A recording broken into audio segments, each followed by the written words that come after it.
Welcome, everyone. My name is Matthew Ferry, and I want to welcome you on behalf of Climate Action Tech. Climate Action Tech is a community of tech professionals with the goal to inspire and empower each other to take climate action. We run this call to share ideas and facilitate conversation within our community. And we now run it in both Western and Eastern friendly time zones. Today, we've got our Western friendly one, but keep an eye out for future ones on our CAT Action Tech Slack, which is, we have a channel called the CAT Salon.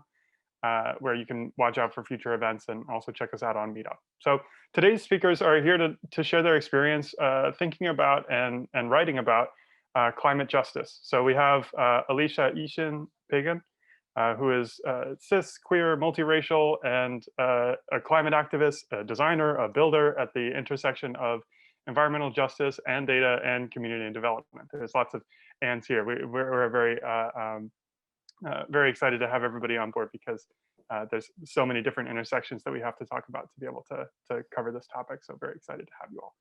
Also with us is Richard, who is a product manager and an ex-front-end developer and a lawyer and a musician and a dancer and a core team member of our Work on Climate team here today. He has a background in tech and law and nonprofit DEI. So very excited to hear from them. This part of the session will be recorded and distributed. The next part will be private and off the record, where we can have a conversation as a group to really take on this information that we're learning throughout today's session. So please stick around for that discussion. You'll have an opportunity to ask questions and to discuss amongst ourselves how to apply this topic to climate action in our own roles and in our personal lives as well. So I'd like to pass it over to Richard and to Alisha. Thank you. Thank you, everyone, for being here. Thank you to Heather, Matthew, and Climate Action Tech for hosting us. And let's see, maybe I can get my tab to go away. No, I'm not going to try that. Okay, let's just dive in. So today's salon is just a brief introduction to some concepts in climate justice, as well as an introduction to the Climate Justice 101 guide.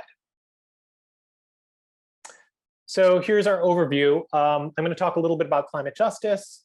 I'm going to give you a brief introduction to the Climate Justice 101 guide that was authored by the Climate Justice Learning Group at Work on Climate and some of the topics covered within it.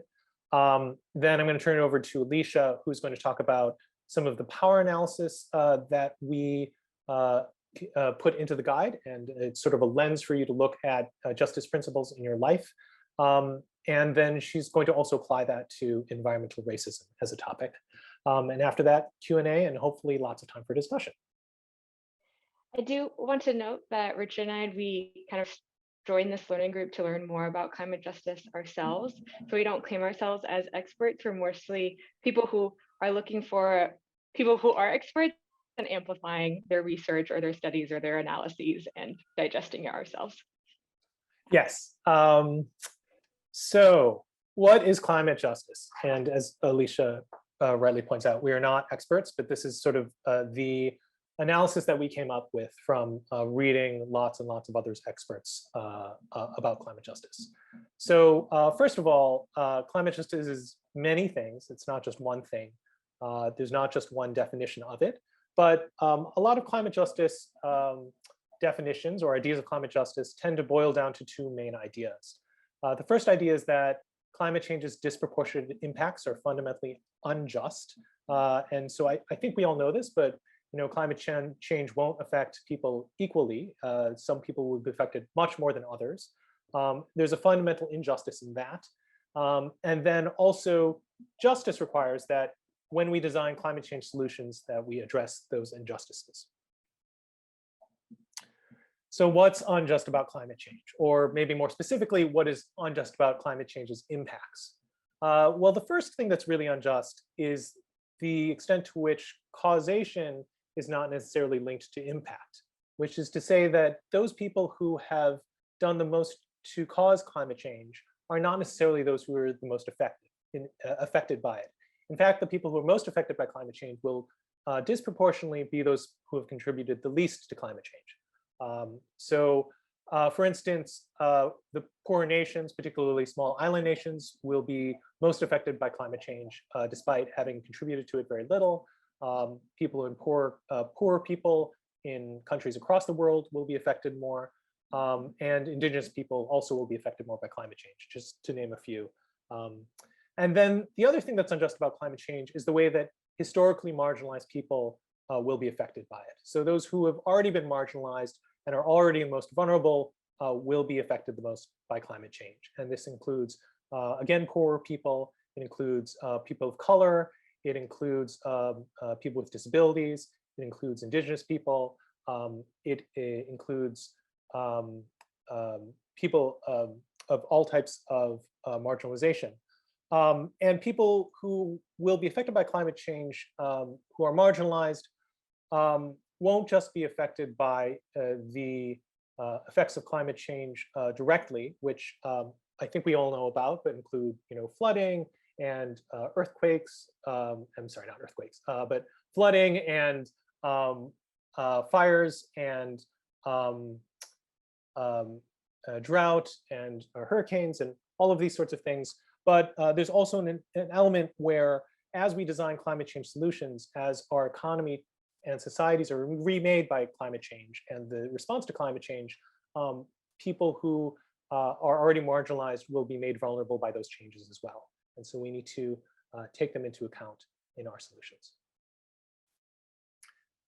So the Climate Justice 101 guide, what is it? Well, a group of us at Work on Climate got together in the Climate Justice Learning Group, and we took on as an initial project writing this guide, trying to create an introduction to climate justice for people who may not have a background in the subject.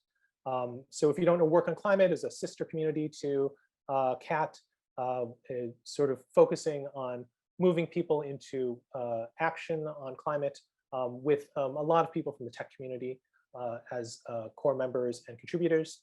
And so our learning group was really came with this idea of writing a guide that would introduce to people what is climate justice. We launched just a few months ago at the end of March 2021. As Alisha said, we are not experts. Some of us are climate activists, but some of us are not. We come from a wide range of disciplines. Really what we were trying to do is just gather together a lot of information and amplify the work of others in what we did. As a result, the guide is far from perfect. It's meant to be a living document. It also, I'm sure, has large gaps that we missed as a result of not being a group of people that's perfectly representative of the climate justice community or the world. So we definitely look for contributions and feedback. And you can read the guide at bit.ly/cj-101. So invite you all to check it out. And that will give you, we hope, a good introduction to this topic. Just a few things that are in the guide. I'm just going to run briefly through the main topic areas. So we have an introduction that describes what is climate justice. We have a section on climate debt. Climate debt is the idea that richer countries have contributed disproportionately to the climate change, by generating the vast majority of the carbon emissions over time. And so in order to address that, there's this concept of climate debt, that basically richer countries owe poorer countries for the damage that will be caused by climate change. And typical solutions for that are for richer countries to reduce their carbon emissions, as well as to basically pay back that debt in the form of reparations. Those reparations could take the form of just money to pay for damage, basically, or could take the form of investment or technology sharing in order to help lower income countries develop renewable energy economies. We also have a section on climate justice and capitalism that explores how capitalism is a driver of climate injustice and climate change. Environmental racism and intersectionality. Alisha will talk about this a little bit more, but this section kind of gives a broad overview of how environmental racism relates to climate change, including how people of color are disproportionately affected by climate change, the legacy of environmental racism, including redlining. And it also talks about why involving people of color and marginalized people more generally leads to better solutions and more just outcomes. Indigenous rights and land sovereignty, sorry. Indigenous rights and land sovereignty is a great section, is really eye-opening for me to read. It discusses how Indigenous people and Indigenous caretaking is really key to climate solutions, including taking care of carbon sinks like forests and other kinds of natural land. And it also talks about how Indigenous people are key to kind of designing adaptations to climate change. In addition to that, Indigenous people will be among the most to suffer for climate change, despite having done the least to contribute to it. I just highly recommend the section, tons of great resources, tons of great information. Finally, labor and a just transition. This is also a really big topic in climate justice. So just transition, roughly speaking, is the idea that we have this enormous transition ahead of us, this enormous transition to a net zero carbon economy, to net zero carbon world. And in order to accomplish that transition, there's going to be a lot of upheaval. There's going to be a lot of change in our world. So the concept of a just transition is, how do we make sure that that transition doesn't create injustice? How do we make sure that those who are displaced by the response to climate change, by climate change itself, as well as the response to climate change, are not unjustly harmed? So usually when people talk about just transition, or at least in the simplest sense, people often talk about coal workers, coal miners. That's sort of the prototypical example. As we phase out coal, what will happen to all these workers and their communities? How will they be left behind? How can we ensure that they're not left behind? But just transition as a concept is also broadened out to the idea of, as we all go through this transition, how can we make sure that it is just for everyone, no matter where they are, no matter what kind of work they do? And with that, how do we maybe even make a more just society than the one that we currently have? So those are sort of the two poles of just transition. On the one hand, really focusing on fossil fuel workers. On the other hand, a really visionary idea for society. So those are our main topic areas. I know there's a lot to take in a short amount of time. So definitely welcome more questions and discussion. And then there's a short section called About This Document, where we go into a framework for analyzing power in the context of climate justice. And Alisha will talk more about that. Okay, yeah, next slide, great. So yeah, we want to just kind of emphasize again of why we should think about climate justice in all of our contexts, and what happens if we don't think about climate justice. I think kind of clear from what Richard was just describing is that usually there ends up to be a lot of missed opportunities if we're just focusing on one component of the climate work and ignoring all the other interconnected parts of it that are often very systemic and have long lasting impact. One example I'm going to give is that when I was working with the city of Boston, the city was assessing the flood risk for different neighborhoods around Boston. And one thing that they would do would kind of calculate the return on investment. So if I put in money now, how much would this save me down the line? And oftentimes in the resiliency world, it's $1 to $4. So $1 now saves you $4 in 30, 50 years. When we were doing it for Boston, there were neighborhoods where it came out to be 1 to 30 or like 1 to 40 even. And it kind of seemed like that would be the priority, right? You'd want to invest in a place that has the greatest return. If you peel back that later and think through kind of why is that, what are the assumptions we made, you realize that the financial model behind calculating the return on investment was really assessing the property value of those houses or buildings in that neighborhood. So the areas that were had higher value buildings were then higher prioritized. Often that made it look like so that the wealthier neighborhoods were then going to kind of get the most investment from the city on addressing climate solutions, and a lot of the poorer neighborhoods would not. And that was kind of the case in Boston. We would see that in our assessments that downtown area was kind of would, if you use this financial model, would be the #1 area to put all our resources into. However, right across the river around East Boston, that was a primarily immigrant Latinx community, and that neighborhood was kind of equal or more risk of climate change in terms of flooding, yet when you looked at the return on investment, it wasn't as high. And so the city did eventually pick East Boston to start off the projects with, but I think it is important to be like, let's constantly aware of these decisions and our assumptions behind what we're doing so that we are considering different aspects of the discussion so that the process could be more just and equitable. So that's kind of the key takeaway we would like you all to think about. Rich, if you could go to the next slide. We are really going through these, in our guide, we go through these topics through a power dynamics lens, and that's the hope, is that in any situation, kind of have that muscle to exercise to think through these different questions when you're in a situation. So we pulled this from a urban development, community development research paper, and they broke out power into 3 different sections. So the first is distributive justice. So who is harmed and who is helped? That is kind of the key driving question. Who is reaping the benefits and who are not? The next is procedural justice. So who is making the decisions? Who has the power to make decisions? And who's left out? What is those procedures looking like? How have they come to be? The next question is recognition justice.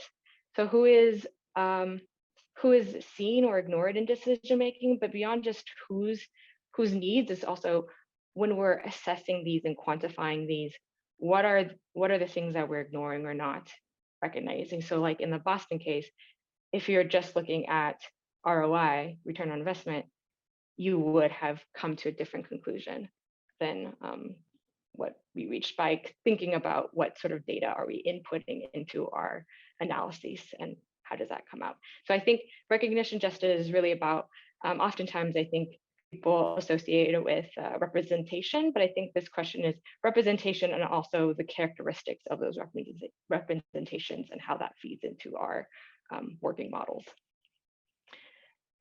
Great. So for this quick presentation, we're going to grab environmental racism and intersectionality and just kind of really, really quickly skim through it and pull out some highlights that we learned, just so that you all have a concrete example to go through that power analysis muscle with. And we're going to just go through each one of those 3 parts. And then we hope we can have a bigger discussion afterwards. So for environmental racism and intersectionality, the working definition that we agreed upon was that environmental racism is the systemic harm faced by POC communities that results in a lot of environmental or climate change hazards. And this was coined by Benjamin Chavez back in the 80s. And really just shows that climate change is layering on into pre-existing social and environmental harms. So these communities are already facing harms, and climate change is just expanding that, amplifying that. And really, it is the legacy, climate change is also the legacy of this practice of extraction, of pulling resources from one place to bring it to another place where it serves a certain population. So a long legacy of colonialism and slavery of both resources and people. The other definition for intersectionality that we're using is by Kimberly Crenshaw. She coined this, I think, around the 90s.